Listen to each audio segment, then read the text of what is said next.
What's up, everybody? Welcome to your Everything Titans broadcast, brought to you by NGSC Sports. I am your host today, Zoe Bradford. You can find me at Zoe Bradford65 on Twitter. You can find us at ngscsports.com on the webs, on the interwebs. And you can also find our YouTube page where we drop content weekly at NGSC Sports. I come here today to give y'all a little bit of a preview before the game. So first we're going to go ahead and start with the injury report. Let's start with the Chargers. The biggest injury report with the Chargers is that Austin Eckler is not playing. That is a good thing for us. That is a good thing for the Titans to not have to worry about him as a threat. Not that Joshua Kelly is incompetent or anything. He's a good runner. He had 91 yards rushing last week. But he's not as dynamic as Austin Eckler. So the other injury report for the Titans is going to be, as you know, if you've been paying attention, DeAndre Hopkins was questionable all week. On the last offensive play last week, he hurt his ankle, kind of classified as a mild ankle sprain. He said earlier in the week that he's going to see what he can do and make it a game day decision. However, Adam Schefter has reported that he will be playing today, so that is good. That's good news. Bad news for the Titans. Bad news for the Titans is that Armani Hooker is out with the injury, concussion protocol. Christian Fulton, starting cornerback, is out with the injury. And our starting left guard, Peter Skoronski, our rookie that we just drafted in the first round, he's out this week due to illness, and he is not going to play.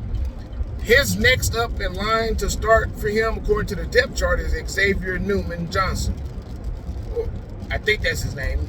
Anyway, Mike Vrabel reported earlier this week that Dylan Radis will be active. So he has experience playing across the line except for at center, so we'll see what happens.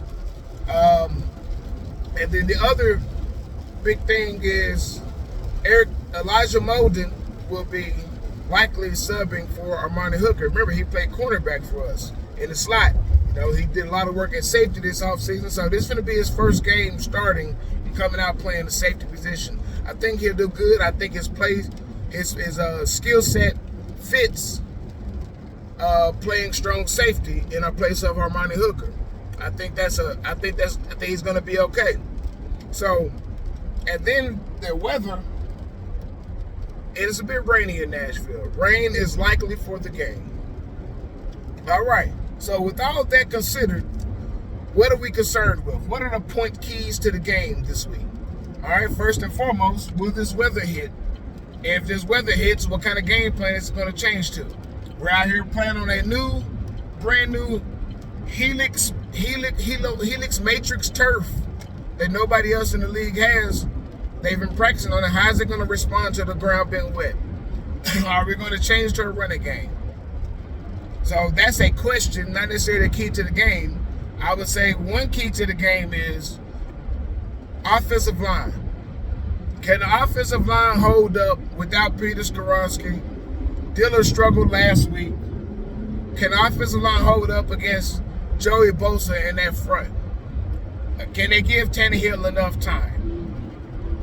And that if the offensive line can hold up, give Tannehill enough time, and make an impact in the running game, then that's going to be very good for the Titans. That means the Titans have a good chance of winning. But that's all dependent on my second key to the game.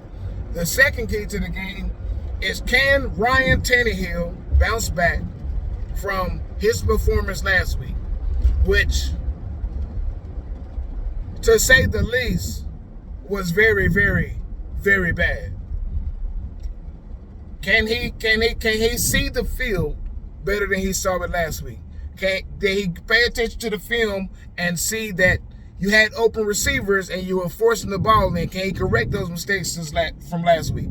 Can he get his mental game right and get out of his own head and get out of his own way so he can make these decisions? That is what we're looking for from Ryan Tannehill. Can you come out here and perform like a professional quarterback? Because what happened last week would not fly.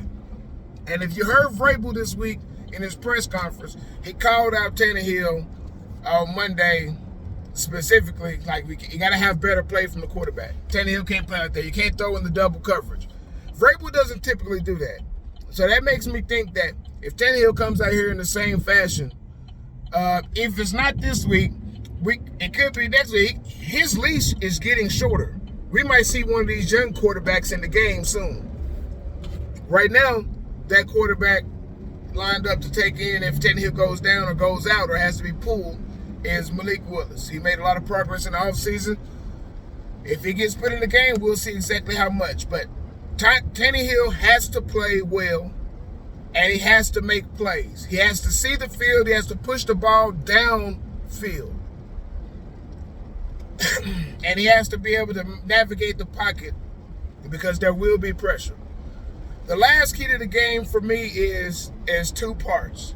Based off our secondary woes and our secondary injuries, can the front seven of the Tennessee Titans provide enough pressure on Justin Herbert, who is considered to be an elite type prolific quarterback with a very talented arm and a stable of fucking receivers to throw to, that get, with the exception of Keenan Allen, they get off the bus looking like grown ass men.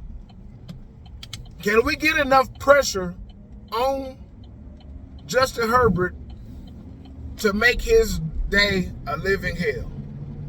If with our secondary woes, if we can't, there's potential this game can turn to a shootout, which makes key point number 2 all the more important, because if the offense 1 and 2 more important, because if the offensive line ain't blocking and Tannehill ain't performing, it don't matter how well the defense plays